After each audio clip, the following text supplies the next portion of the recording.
बिस्मिल्लाहिर्रहमानिर्रहीम। अस्सलामुअलैकुम। A1 TV के साथ मैं हूं मोमिना साजिद और मैं हूं तहसीन यूसुफ। नजर डालते हैं हेडलाइंस पे। इमरान खान का सरप्राइज 2 हलकों में इलेक्शन लड़ने का ऐलान। चेयरमैन पीटीआई इमरान खान 25 सितंबर को तमाम हलकों पर खुद उम्मीदवार होंगे। इमरान खान का कहना है कि मुझे नाअहल नहीं किया जा सकता। इलेक्शन कमीशन को फैसला कहीं और से दिया गया। आम इंतखाबात 2022 में ही होंगे। इलेक्शन कमीशन तब्दील नहीं हुआ तो सूबाई हुकूमतें नहीं छोड़ेंगे। कितना जुल्म है कि आर्मी चीफ की तकर्री के लिए पूरा मुल्क रुका हुआ है।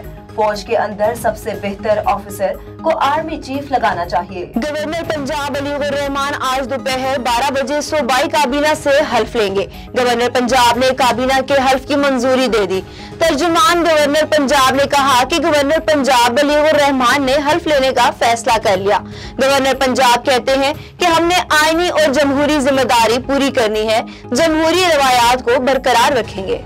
Army chief general Qamar Javed Bajwa की शोहदाए लसबेला के घर आमद। ISPR के मुताबिक सिपा सलार की मेजर जनरल अमजद हनीफ शहीद, मेजर मोहम्मद तलहा मनान शहीद के अहले खाना से मुलाकात। Army chief general Qamar Javed Bajwa ने इस मौका पर कहा कि शहदा के वर्सा की फलाह बहबूद हमेशा के लिए हमारी जिम्मेदारी है।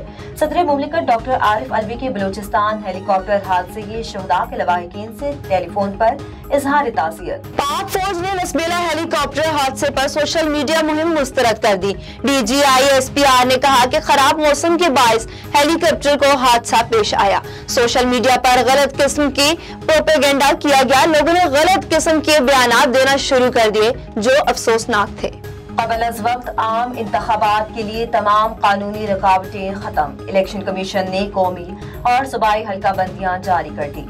नई हल्का बंदियों में कौमी असम्बली की नशिस्तें कम कर दी गई हैं। कौमी असम्बली की 267 नशिस्तें बनाई गई हैं। 4 सूबाई असम्बलियों की 593 जनरल नशिस्तें बनाई गई हैं। कौमी और सूबाई असम्बलियों की 859 जनरल नशिस्तों के हल्के भी बनाए गए हैं। A1 टीवी से फिल वक्त इतना ही। मजीद खबरों और अपडेट्स के लिए देखते रहिए A1 टीवी। A1 टीवी, सब पे नजर, अंदर की खबर।